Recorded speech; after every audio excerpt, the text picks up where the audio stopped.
Hello, this is Benyam, and over this winter break, I decided to make a car.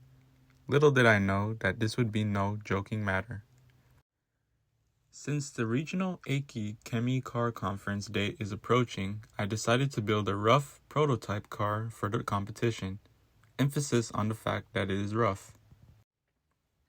Building a car normally takes people from multiple engineering disciplines to hone its meticulous details. But armed only with the knowledge of Physics 1, 2, and a little bit programming experience in Python and C++, I set out on the mission to build an all-wheel drive, light-activated DC motor car. A few boundaries were set. I would not mess with the driving force chemistry. The car was to fit in the parameters allowed by the competition, and the materials had to be easily attainable. Before attempting any car building, I focused on what I was familiar with, chemistry, and recreated the iodine clock reaction. I'm pretty sure that this was the recommended stopping mechanism for the car. However, the traditional iodine clock reaction used expensive and hard-to-obtain chemicals like concentrated sulfuric acid and sodium thiosulfate. So after doing some research, I stumbled upon a modified iodine clock reaction which uses reagents you can find at your local pharmacy. More in-depth information, such as reaction kinetics and procedure, is available within the dedicated video I made for it. But needless to say, it was a success. I then focused my attention to the electronics of the car. How was I going to stop the car using a clock reaction? My first idea was to use a phototransistor as a switch to the car's motor. When the phototransistor detects light, the switch stays closed and current flows to the motor. But when the iodine solution turns opaque, no light reaches the phototransistor. Thus, the switch opens and the motor turns off. The problem with this idea is that you cannot adjust the luminosity at which the switch is activated, which is a problem because not all rooms have the same ambient lighting. I instead went with Plan B, which used the light sensor module for the Arduino instead. This way, switch activation could be digitally controlled. One of the reasons I favored the phototransistor option was because it meant that I didn't have to do any programming. But quickly realizing that the light sensor was the better option, I bought it along with a cheap Chinese Arduino clone.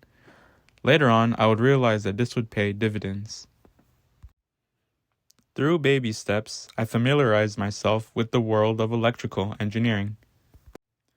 First, I lighted one LED, then two.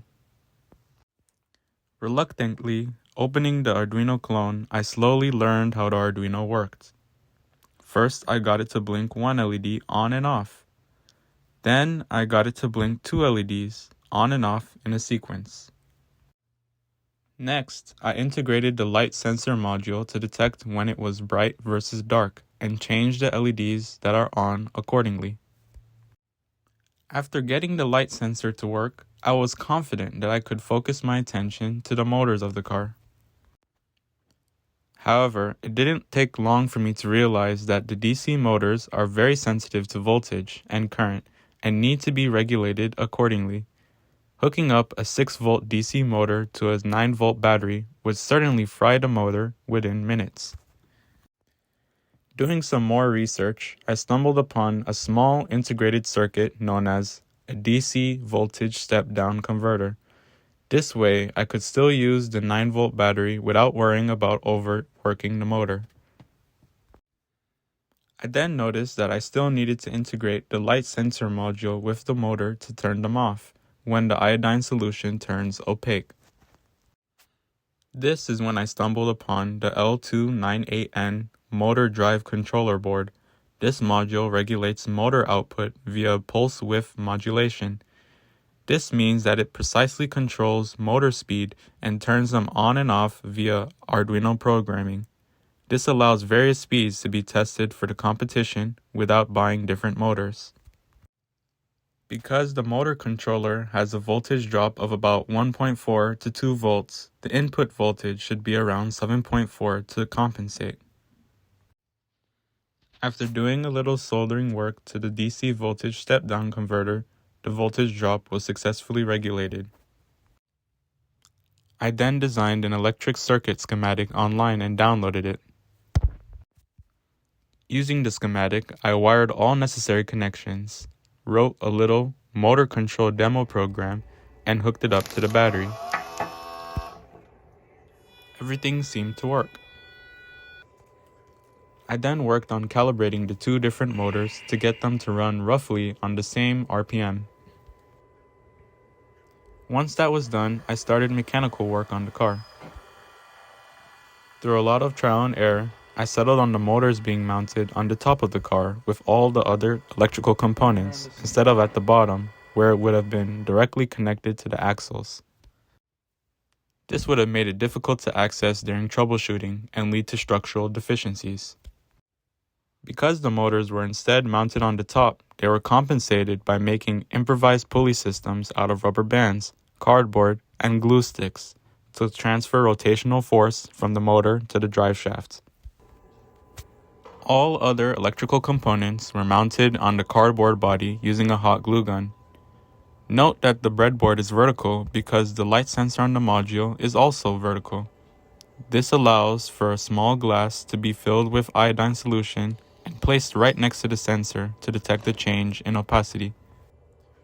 With the car being completely built, all that was left was to test it using some motor calibration and logic code that I wrote. The pulley system is sound. As you can see, the back motor responds. However, there is a problem with the front motor. Diagnosing the front motor took a lot of time. Frustrated, I skipped it for the time being, only getting it to work sometimes. I then tested the car's driving ability. Unfortunately, it didn't drive. Tired and frustrated, I desperately tried to tweak some of the code, but to no avail.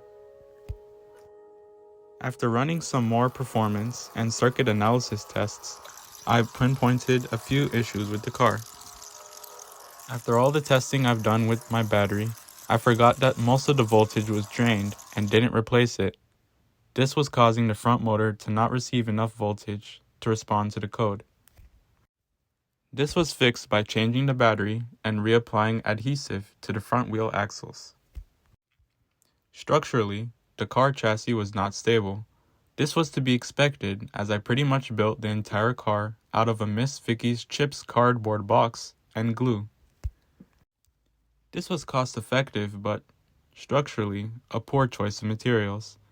It introduced the sagging and buckling of the car chassis under the weight of the electronics mounted on the top. Because of this, the pulley systems attached to the shafts sunk to the ground and was being used as fifth and sixth wheels. The pulley attached to the axle needed to stay above the ground to avoid this phenomenon, which was being facilitated by the small half-inch tires used for cost.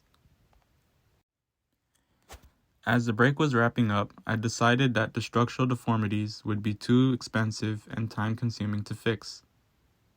They can be easily repaired using the 3D printing and machine shop materials back at UT.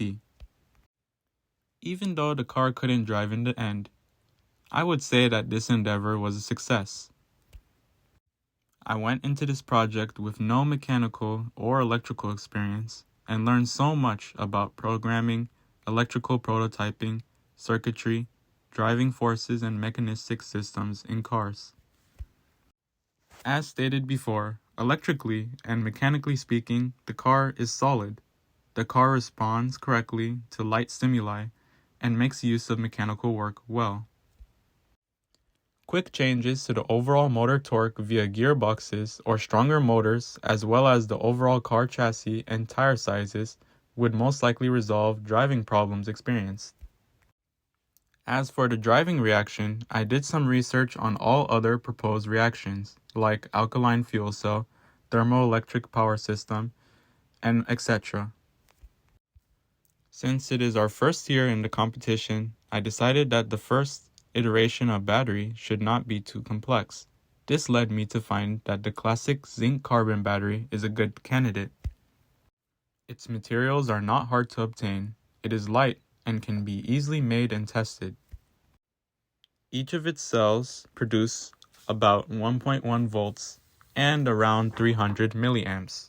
Several cells in parallel and series could produce the current and voltage needed to supply the electronic system. The only problem I found is its discharge graph, but its weight and convenience make up for it. A clear direction for this semester can be derived from the video. Number 1. Mastering the iodine clock reaction. Number 2. Mastering battery making process and optimizing its voltage, current, and weight. Number 3. Slimming down electrical components. This can be easily done by substituting the Arduino Uno for the Arduino Nano and using printed circuit boards instead of breadboards. Number 4. Creating a sturdy chassis for the car. And number 5. Integrating all necessary components. Thank you so much for watching this highly detailed video, as I hope that we can move in a clear direction this semester in terms of car completion.